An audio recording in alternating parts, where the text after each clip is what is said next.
we present the Grumbleweeds.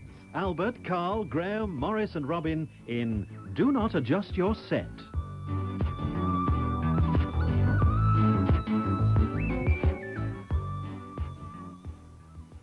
Well, it's got me beat. It has me as well. When it goes all wiggly and it looks as if they're in a snowstorm, I usually twiggle this little knob round the back. Ah, no. When it goes all wiggly and it looks as if they're in a snowstorm, I hit it on top with my shoe. No, you hit it on the top with your shoe when those funny lines come across and the sound goes all crackly. Look, I'm sorry to argue with you, Wilfred, but when those funny lines come across and the sound goes all crackly, I waggle that wire hanging out of the back. Ah, no, old gaffer. You wiggle the wire hanging out of the back when everybody looks 2 foot tall and 4 feet across. Look, for crying out loud, will you stop messing about with that television? It's had it. It's finished. Chop it up for firewood. How could you be so cruel, Uncle Nasty, about a piece of electronic wizardry which has brought thousands of hours of pleasure to us all? I don't call it pleasure when I have to screw my eyes up to try and decipher whether I'm watching a football match or a test card on a 7-inch black and white television set made 35 years ago. Chop the blasted thing up. She's been a good old set. I couldn't chop her up. You're right. That's what I call a television set, that is. They don't make television sets like that anymore. Do you know, Ratface? I saw the Queen's coronation on that set. What were Prince Albert wearing? Well, I think it's going to have to join that great second-hand shop in the sky, old lad. I can't get a picture on it and I've twiddled and fiddled and banged. Get it chopped up. There must be somebody who could mend it. There isn't. Marconi's dead. I bet he could do it. Oh, Ratface. That scientist who were on programme the other night, what was his name? Jenkins. Professor Jenkins. BSc, MA, PhD. That's a funny way to spell Jenkins. The best thing you can do with that television set is bash the screening, rip its guts out, and make it into a dog kennel. But we haven't got a dog. All right, then, make it into a rabbit hutch. Don't be silly, Uncle Nasty. You can't keep a dog in a rabbit hutch. I think that's hilarious, that. A funny way to spell Jenkins. No. Look, we've got to do something. I mean, we'll be lost without television, you know. We will. Do you know, I was really looking forward to watching it today. Snooker isn't on. Well, you can't watch it, can you? It's broken, it's finished, kaput. Sling it out. I think Uncle Nasty's right, you know. Come on, Uncle Rubbish. I'll help you carry it to the dustbin. No, I couldn't, Wilfred. Ah. You take it with Ratface. I'll just go to my bedroom and have a little cry. It's only a flipping television set. It's not a member of the family. It was a member of my family. And always will be. Well, would you like us to bury it in garden for you, old lad? Stroll on. You'll be putting a rotten obituary in the paper in a minute. Do you know, I think I will. Nothing fancy, just a touching little verse. I've lost my life's companion, a friend through thick and thin. Will someone tell me what to do? Yeah, sling it in the bin.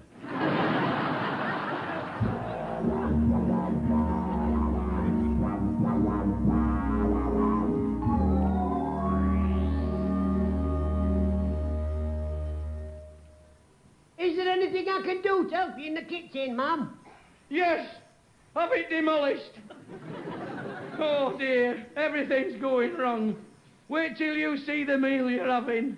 The short crust pastry's too long to go in the tin.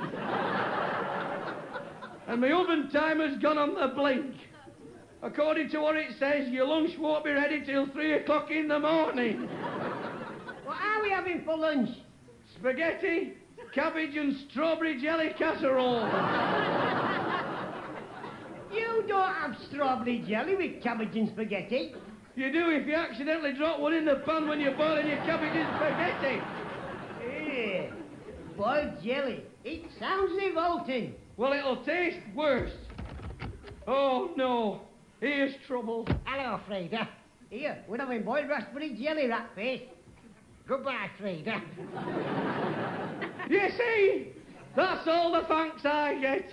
I'm nothing but a slave in this house. Oh, I can't cope. Ah, well, that makes two of you. Two? Who's the other? Uncle Rubbish, he can't cope either.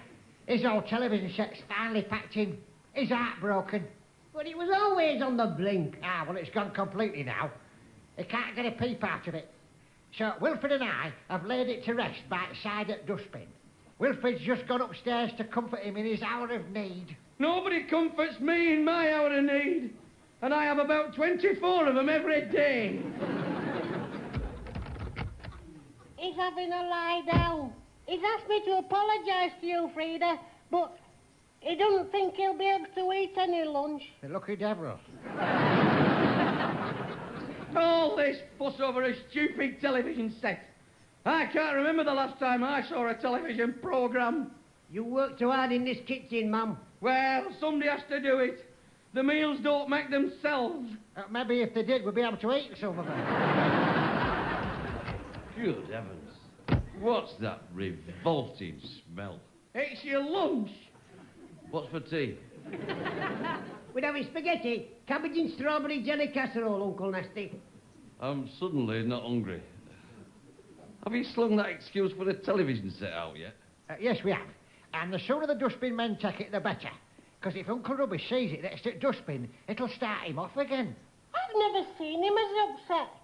The whole television set really meant something to him. It obviously had sentimental value, lad. It's him that's mental. Oh, you really upset him when you told him it would make a good dog kennel. Well, great. Are we getting a dog? Oh, no, I can't cope with that. We don't want a dog. That's another mouth to feed. There, Frida. Dogs don't take much feeding, you know. They'll eat anything. Old bones, bits of scrag end, hot fat off edge, dry biscuits. Blimey, they eat better than we do. Aye, and don't forget, if we had a dog, it'd eat up everything that we left. We'd better not get one then. He'd be overfed in a week.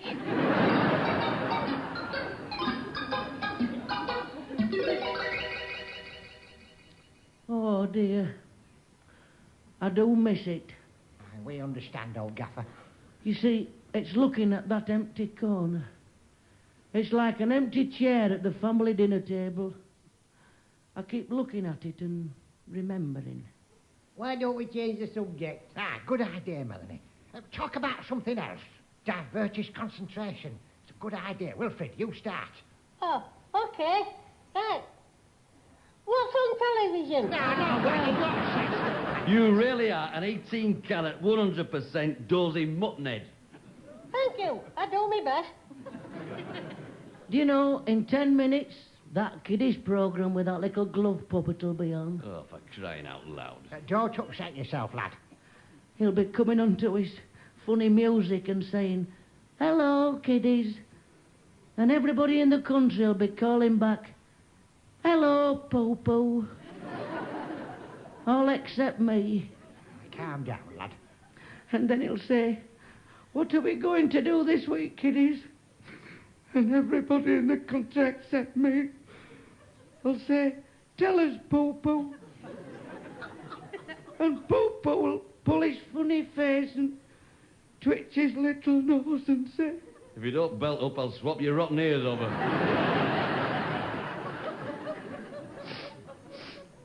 and everybody will say, "That sounds fun, Popo." I once wrote a fan letter to Popo. Did you, lad? Yes. He sent me back a form to fill in. What was that for? To have him put away. Actually, it was to join the Poo-Poo Club.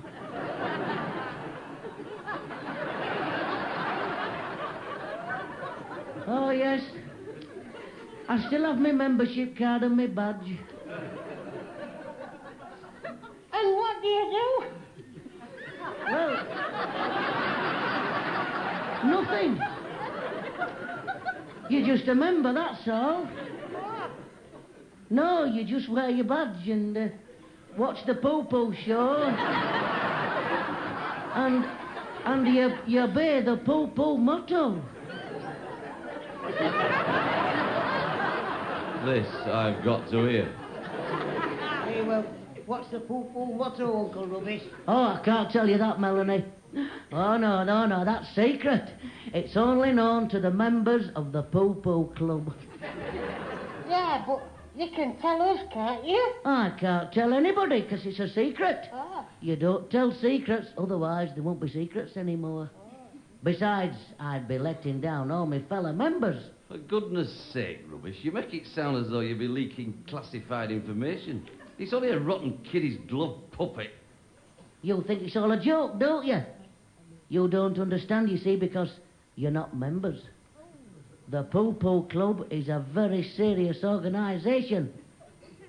It has strict rules that you have to live your life by. A code of conduct, second to none. And a very serious and meaningful motto, which, if betrayed to a non-member, will result in a punishment too horrible to think about. It's all in the membership rule book. Ah, and what happens to members at Poo-Poo Club who betray its secret motto, Uncle Rubbish? A bogeyman comes down the chimney and eats you up. Yeah. So you see, there's no way I could tell you the secret motto. Rubbish, you're the biggest wart I've ever met. Look, there aren't such things as bogeymen. Well, I'm not prepared to risk it. Better to be safe than sorry, old lad. Exactly. Ah, it's Ernest and Geoffrey. It certainly is, isn't it, Geoffrey? In the flesh, Ernie. What do you two barnpots want? We've come downstairs to watch Poo-Poo on television. Hey, I think that's fantastic. Oh, we love Poo-Poo, don't we, Geoffrey? We do, Ernest. We love him to death. Oh, the way he pulls his funny face. Oh, yes, I love him to death when he twitches his little nose. Love him, love him, love him. Love him. And when he twitches his nose, we go wild, don't we, Geoffrey? Wild. Hello, kiddies, he says. He does. He does. He does. Hello, kiddies. And we yell out, hello, Poo-Poo. You're a pair of poo-poos if ever there was. Well, I'm glad I've got two kindred spirits here.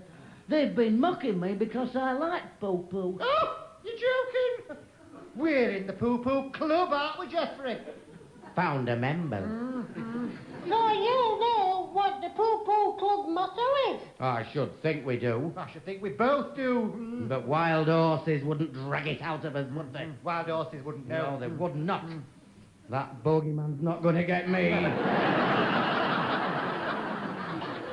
No, me. No. That motto will go with me to the grave. Oh, I don't want to be got by a bogeyman. No. Do you know, you've warmed the cockles of my old heart. I'm a Poo-Poo member too. You're not. I am, and you won't get that secret motto out of me for all the tea in China. Poo-Poo people must stick together. We must. Anyway, let's have the telly on. Ernest, where is the television? Oh, what's happened? Oh, well, this is terrible. This is disastrous. It's packed in. We've had to sling it out. But Poo-Poo will be popping his head over that garden wall in half a minute. It'll be pulling his funny face. Yes, and twitching his little nose. Yes. And saying, hello, kiddies.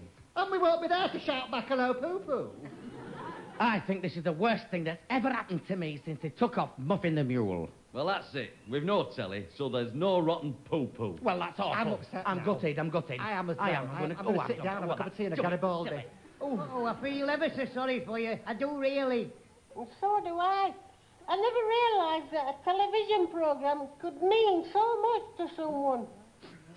Poo-Poo and his little friend have been a great comfort to me whenever I've been depressed, Wilfred. And us. I don't suppose you know what it's like to believe in something, to trust somebody, to have something to give you comfort when you're down. No, I don't suppose I do. Well, Poo-Poo and his little friend did that for me. And does. Hang on. Who's this little friend of Poo-Poo's you're suddenly starting to talk about? It's his little friend. His little friend. And what's he called? Plonker.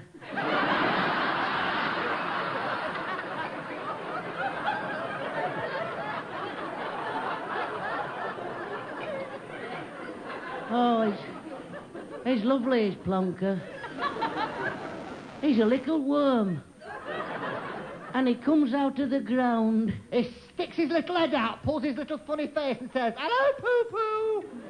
He does, yeah. And Poo-Poo looks at him and says... Don't tell me. Let me guess. He says, "Hello, Plonker." He must have seen it, Geoffrey. He must have done. Now, this is uncanny. It is. It's uncanny, isn't it? Are you sure you don't write the script, Uncle Nasty? I think it's that rotten bogeyman who writes the script. Anyway, life must go on. All we can do is cling to each other for moral support. We'll stand by Uncle Rubbish. We'll make up for Poo-Poo and Plonker. What about you, Wilfred? Oh, yeah, definitely. You see, I've always said a friend in need, when you walk through a storm, can be put in baskets because when there's a red sky at night, you can lead a horse to water, but only when the stable door's shut. Otherwise, you'll cross the bridge before the rats. Unless a stitching hand can gather moss, but even then, if you supper fools gladly, I'm still left with a problem. And, what problem's that, old lad? I've forgotten what the question was.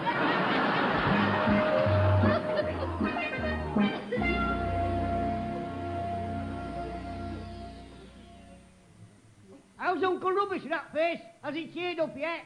No, love, he's sitting in his armchair, staring at the corner of the room where his television stood.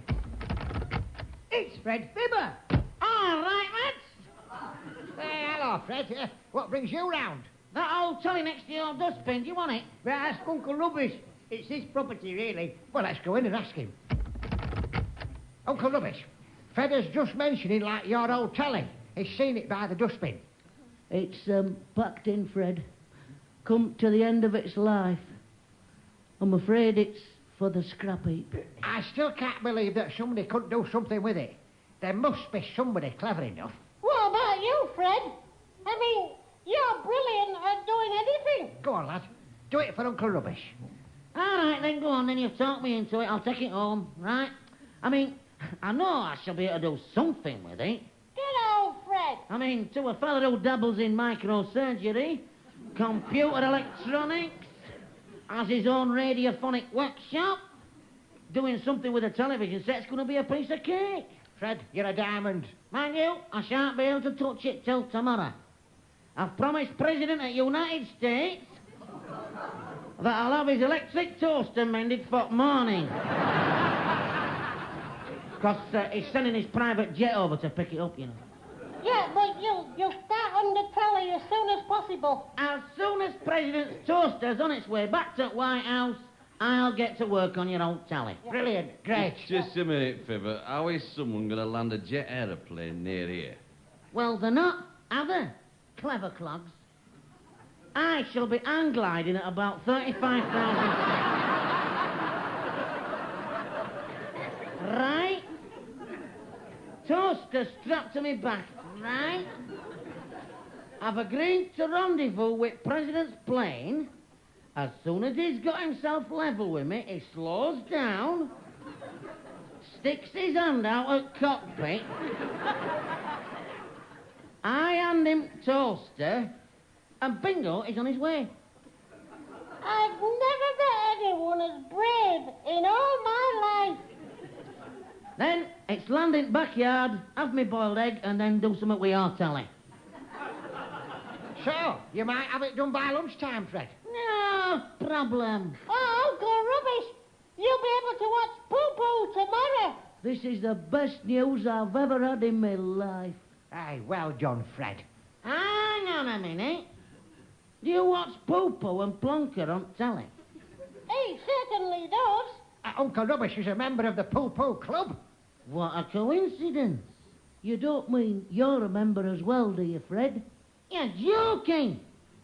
I'm the flipping president. And I can see now where they got the idea for the name Plonker.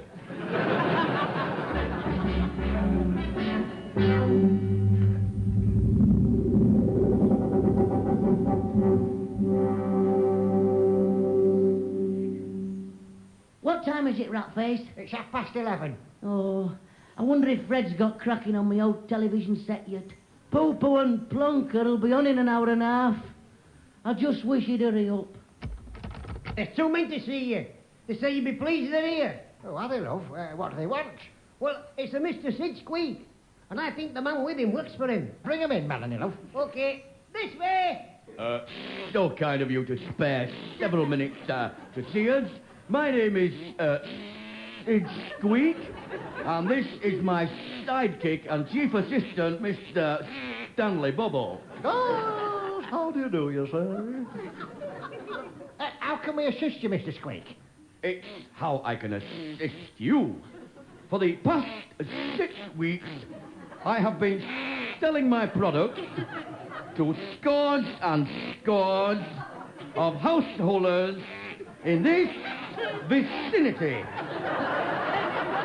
Isn't that right, Stanley? Oh, that's quite right, Sydney. And I might say scores and scores of satisfied householders. Yes, very satisfied indeed. Look, pal, what are you selling? Patience, please, patience, patience, patience. All my products are sold with the Sid Squeak Gold Seal guarantee of satisfaction. What are you selling? A fully comprehensive guarantee which lasts for 16 years from the date of purchase. 16 years. What are you selling? Television aerials. Oh, well. Oh, dear. You see, like you're wasting your time here, Mr. Squeak. Television aerials of all shapes and sizes. Sticky out ones, sticky up ones, ones with 6 prongs on, small ones, simple ones, and expensive ones for satellite reception. Yes, but as Ratface says, you're wasting your time. Stanley! Pass the leaflets and brochures to our prospective customers so they can choose with ease the style they desire. Oh, certainly, Sydney. Look, Mr. Squeak, you've called at a very unfortunate time, and you're talking about a very delicate subject. Yes, you see, we're just going through a very traumatic time. I can understand. Was somebody injured? What do you mean, injured? What I say. Was somebody injured? Injured? When? When your existing television aerial was blown off the house roof in Tuesday's high wind. You are? What did he say? Oh, now don't tell us you don't know your television aerial's stuck in a rhododendron bush at the bottom of your garden. Exactly. Why do you think we called? You must have realized. Maybe they haven't switched the telly on for 2 days, Sydney. I feel ill. I feel proper poorly. Are you trying to say that if we switched our television on in the last 2 days, there's no way we could get a picture? Oh, tell them, Sydney. Absolutely impossible. Oh, dear. We never thought of checking the aerial. I can, of course, replace the existing one or supply a super new Sid Squeak special for only £27.66. Right, well, what do you think, old gaffer? We'll have it. We'll have it. A new one. Oh, here's the money, Mr. Squeak. Do it as soon as possible. If not sooner. speedy service is our password. Stanley, get the extension ladder.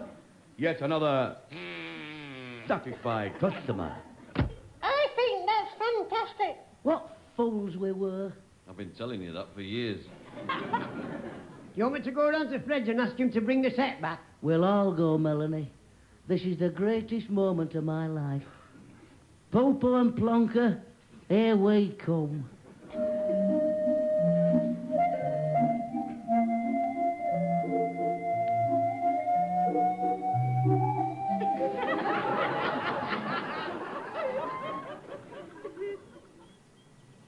Right, here we are. Hey, I think he's in his workshop. Are you there, Fred? All right, how are we getting on then? The thing is, how are you doing, Fred? Ah, I'm okay. I've been up since 4:30. Hey, did you get the president's toaster to him, Fred? No problem, Squire. Actually, he spoke to me last night on his own private hotline and asked me to send back one of Irene's homemade egg custards. Anyhow, I don't suppose you come round to talk about that, have you? Well, not really, Fred. You want to know about your old television set, don't you? Aye, we do. Come into the workshop. I've done a brilliant job on it. Got another lease of life this set has. It'll last for another 30 years. Well, where is it, Fred? Follow me, lad. I'm not a genius, but I'm not far off. There you are. What do you think? Well, where is it, Fred? Where? On its side. On its side? Aye. I knew I could do something with it. Your old television set's now best dog kennel our Bruno's ever had. Thanks a million, lads. I'll see you later. All right, well,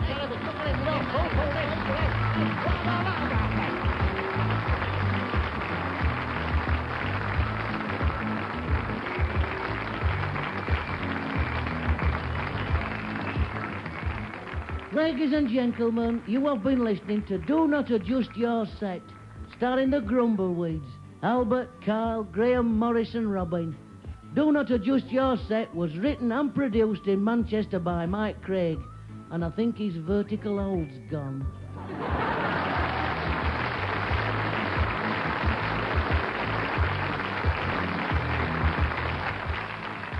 And you can hear another Grumbleweeds